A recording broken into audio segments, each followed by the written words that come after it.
Tugasnya, kerjakan. Apa? Pura-pura nggak denger lagi. Tugas apa? Yang mana? Tugas dari buku Narni, modul 9 tentang analisis. Kasus pendidikan karakter dan kepribadian sehat pada anak SD. Oh, yang itu. Oke.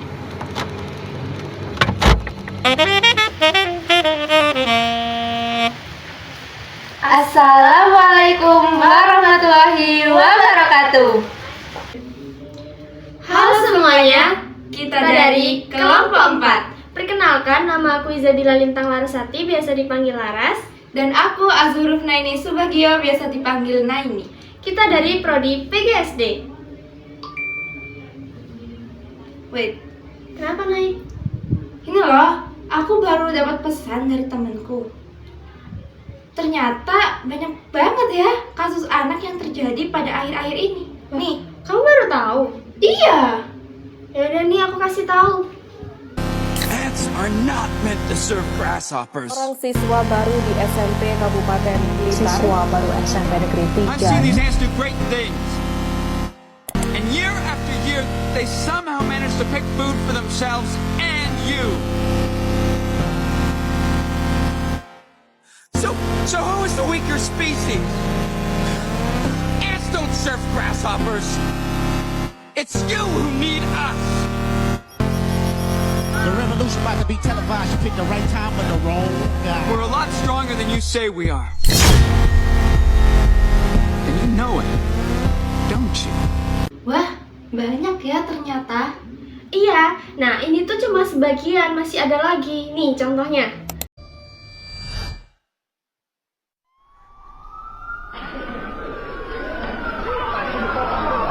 Maraknya kasus bullying atau tindak penindasan yang video terjadi di bullying atau lingkungan pendidikan perundungan yang seperti sekolah. dilakukan oleh sejumlah remaja SMP putri negeri di di bawah Malang, umur Jawa Cilacap, Timur yang Jawa diduga Tengah menjadi viral korban perundungan kasus ini teman dengan sekolahnya memanggil sejumlah pihak. Bullying setiap merupakan sekolah pada ekspresi remaja menyimpang pada anak dalam upaya pencarian jati diri. Peran pendidikan di keluarga dan sekolah sangat diperlukan sebagai penyeimbang.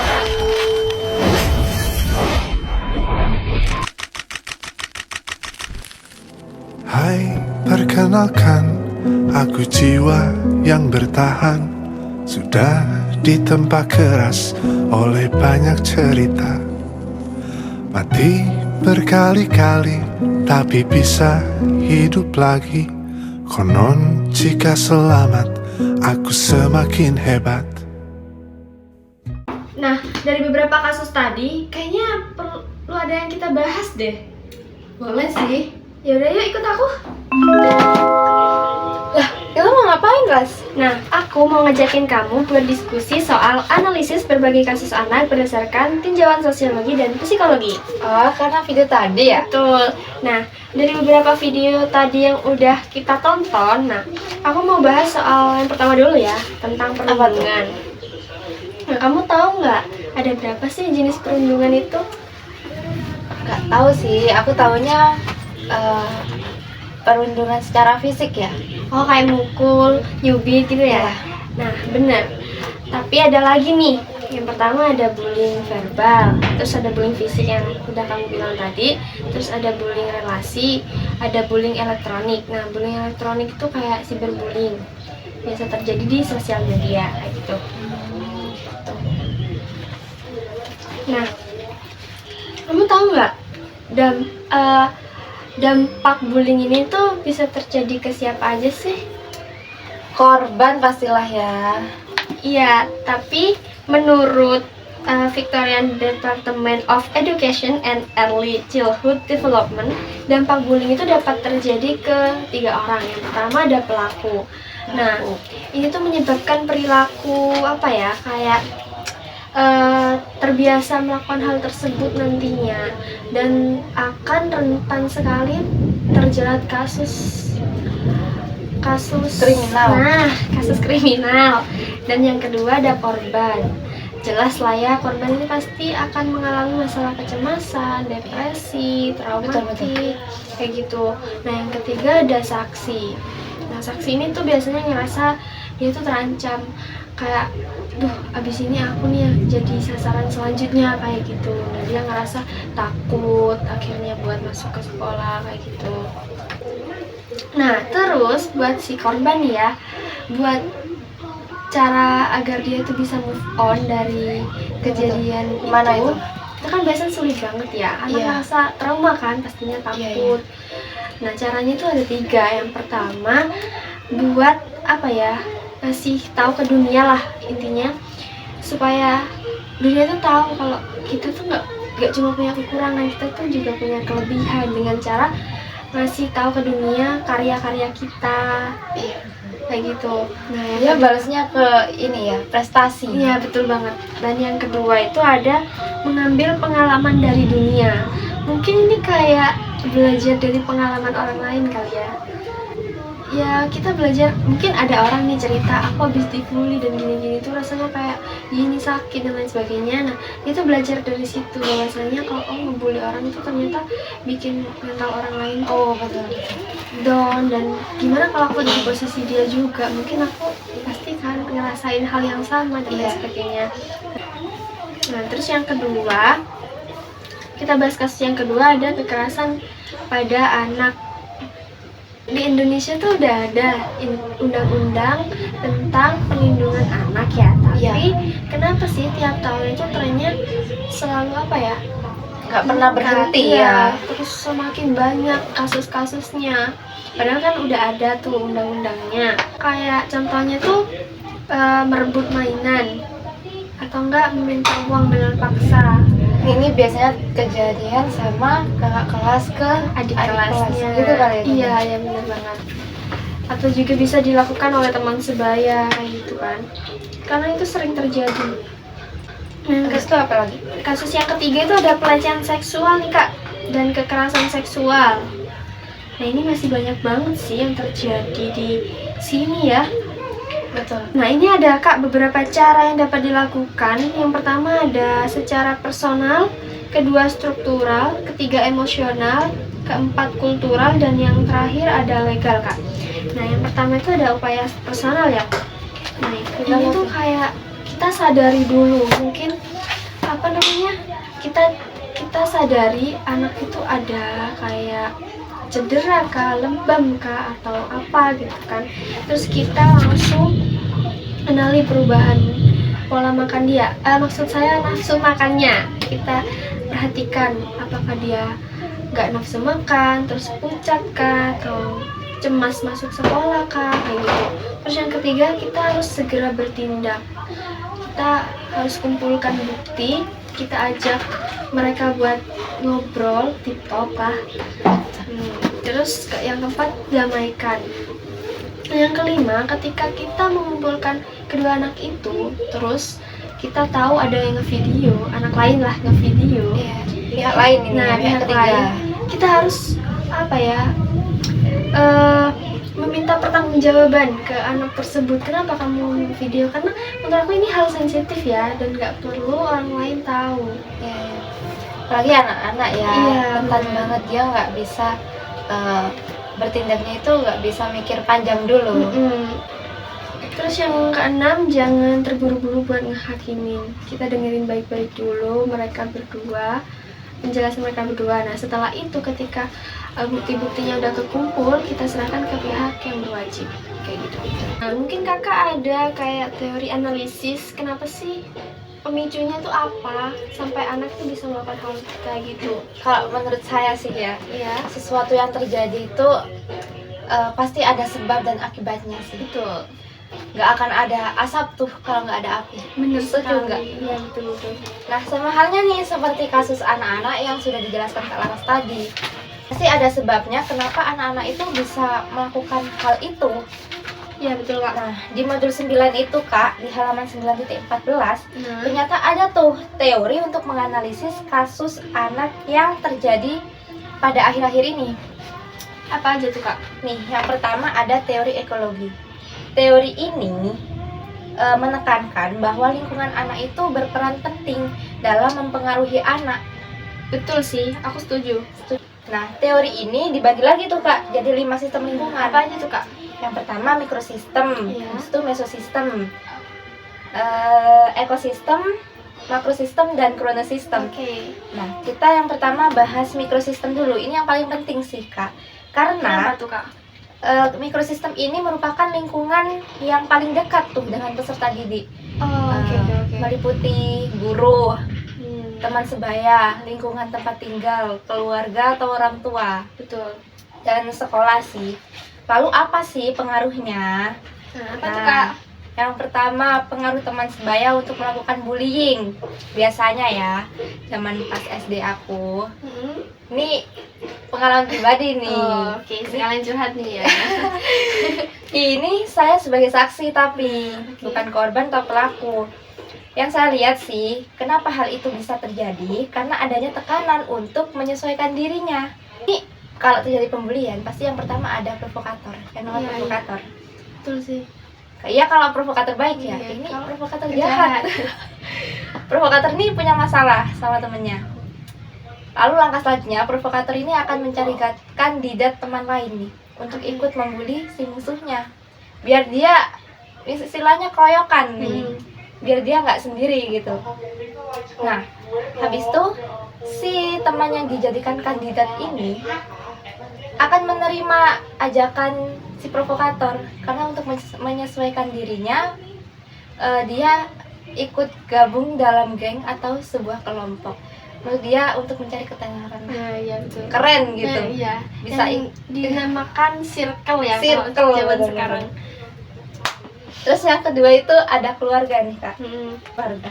Kalau anak itu udah berada di lingkungan kekerasan nih, misal selalu melihat hampir tiap hari ya melihat orang tuanya bertengkar, ini akan ada potensi dia melakukan hal yang serupa nantinya. Ini didukung oleh artikel psikolog UGM bahwasanya bayangan masa lampau atau trauma masa kecil itu memiliki kecenderungan lebih besar untuk melakukan tindakan atau kekerasan serupa nantinya. Karena dia dari kecil itu sering tidak diperhatikan, tidak ada yang mengarahkan, tidak ada tempat cerita, ya kan? Iya. Dia melihat orang tuanya bertengkar setiap hari, dia pasti ngerasa emosionalnya nggak stabil ya. Oke. Jadi keluarga itu berperan penting banget Berperan ya, Kak. penting banget sih. Habis itu dia emosionalnya nggak stabil, nggak ada tempat cerita, dia tumpuk, akhirnya boom, meledak lah ya emosinya. Betul. 3, kurangnya pengawasan orang tua. Betul yang dikatakan Kak Laras tadi. Pengawasan orang tua ini Yang penting memantau sih. Iya, yang sosial memantau media sosial ya. media gitu. Oke. Ditakutkan kalau nggak kurang pengawasan nih, bisa jadi si anaknya bisa menjadi pelaku kekerasan seksual atau menjadi korban. Terus yang keempat, guru nih. Guru apa saja lah ya, guru Iya. sekolah, guru ngaji, guru les atau apapun itu, ini sih bisa jadi pemicu untuk kekerasan seksual sih ini. Iya Atau sih. pelecehan. Banyak banget beritanya. Kayak di film apa itu, Kak? Film Walid. Nah. Iya, Kak. Ini bisa kita Iya, ambil betul. contoh sih, film Walid. Dia Walid ini kan apa ya, ulama besar ya, kiai ya. Iya, betul. Orang yang dihormati, Di orang yang mengerti lah ya kalau itu hal yang nggak perlu dilakukan, nggak tapi patut demi, lah ya. tapi demi untuk memuaskan nafsunya dia memanfaatkan. Betul, memanfaatkan santrinya ini. Iya, betul banget. Dan Santrinya menerima itu dengan alasan untuk mencari keberkahan. Ini pemanfaatan yang tidak baik. Iya, betul banget. Nggak tepat sih. Teori ekologi ini khusus nih untuk analisis bullying, kekerasan anak, korban pelecehan, Kak. Ada lagi teori yang namanya teori integrasi. Oh, itu soal apa, Kak? Ini khusus untuk menganalisis kasus bunuh diri tuh, Kak. Ngomong-ngomong soal bunuh diri nih, Kak, aku Kenapa? jadi inget ada kasus juga soal bunuh diri nih. Gini, Kak, kan banyak banget ya kasus-kasus bunuh diri, apalagi nggak cuma di Indonesia ya, ada nih di Korea, di drakor-drakor juga banyak lah ya, itu yang mengangkat mengangkat film itu dari kisah nyata. Nah, kebanyakan orang-orang anak muda lah ya yang bunuh diri itu akibat tertekan gara-gara orang tuanya itu meminta dia buat mendapatkan nilai tertinggi di kelasnya. Akhirnya dia belajar keras-keras, belajar mati-matian buat dapat nilai bagus, dan mungkin gagal, terus dia ngerasa nggak ada gunanya. Maksudnya dia punya hidup tapi yang nggak berarti gitu loh. Betul. Akhirnya dia mungkin capek, terus akhirnya buat mengakhiri hidupnya. Ini nih yang bisa kita ambil contoh ya. Kita itu nggak bisa memaksakan dan menyamakan IQ anak lain dengan IQ kita dengan yang lain. Iya, karena semua anak itu punya kapasitasnya sendiri. Iya, punya betul. kekurangan dan kelebihannya sendiri. Dan punya potensi di bidang masing-masing sih. Iya, betul. Nggak harus dia pintar matematika berarti dia pintar, enggak. Nah, ini nih, pemicunya itu menurunnya kesehatan mental dapat juga akibat obsesi orang tua agar anak-anaknya mencapai nilai tinggi di sekolah. Ya, jadi betul banget sih ini. Nah, ini ditinjau dari teori psikolog, alasan orang melakukan bunuh diri menurut Frankl adalah karena hidupnya yang tidak mempunyai arti sehingga membuat orang bunuh diri. Di sini ada lagi sih satu. Ini teori namanya teori etologi, Kak. Itu apa tuh? Ya. Teori etologi, periode penting anak dan kelekatan hubungan. Itu gimana tuh? Hal yang bisa kita petik dari teori ini adalah menekankan pentingnya hubungan emosional yang kuat antara anak dan ibu. Bukan ibu aja mungkin ya, orang tua lah ya. Karena orang tua tuh berperan penting ya. Iya, karena kan kalau guru bisa menemani cuma beberapa jam, selebihnya juga sama orang tua. Makanya itu, Kak, ini kita bisa terapin ya. Untuk kita nantinya kalau udah ngajar, kita kan sekarang masih kuliah ya. Betul. Kalau udah ngajar, kalau udah mengajar nih, lihat anak-anak nakal tuh, kita nggak bisa langsung menyimpulkan dia tuh anak nakal. Pasti ada pemicu-pemicunya ya. Ini nih, kenapa kita bisa telusuri dulu. Kenapa sih dia kok bisa melakukan hal ini? Kenapa pemicunya dicari dulu? Bisa jadi dari lingkungan tempat tinggalnya, teman sebayanya, ataupun keluarga atau orang tuanya sih. Mungkin itu dulu ya, Iya, yang bisa betul kita sih. diskusikan lagi nanti. Lanjut di KB2. Apa tuh, Kak? KB2. Apa tuh? Aku juga penasaran nih. Iya. Tadi kan udah analisis kasus-kasusnya ya. Iya, Kasus betul. anak, terus teori analisisnya juga udah. Nah, yang di Kedua nih KB2 apa ya? ini ada menuju kepribadian sehat nih, Kak. Kayak apa tuh? Udah 3. Udah nih. Iya, udah. Kita lanjut Udah. lagi nanti di KB kedua. Oke. Loh, kok ada kamera? Berarti diskusi kita dari tadi direkam nih. Nggak Wah. sia-sia nih. Wah, parah nih. Kita lanjut aja nggak sih ke KB kedua? Boleh. Sekalian. Boleh. Menuju kepribadian sehat. Setiap manusia yang hidup pasti memiliki kepribadian, meliputi id, ego, dan superego. Sulitnya adalah ketika kita harus mengendalikan ketiganya demi terbentuk kepribadian yang sehat. Peirce percaya bahwa hanya kesadaran diri yang bisa menimbulkan kepribadian sehat. Meskipun kita hidup sepenuhnya pada masa kini, namun Peirce menyatakan bahwa ini bukan berarti membuang ingatan masa lampau atau pandangan masa depan. Kita boleh menyadari masa lampau, tetapi kita tidak boleh hidup di sana. Kita perlu merencanakan masa depan, tetapi tidak boleh menggantikan untuk masa kini.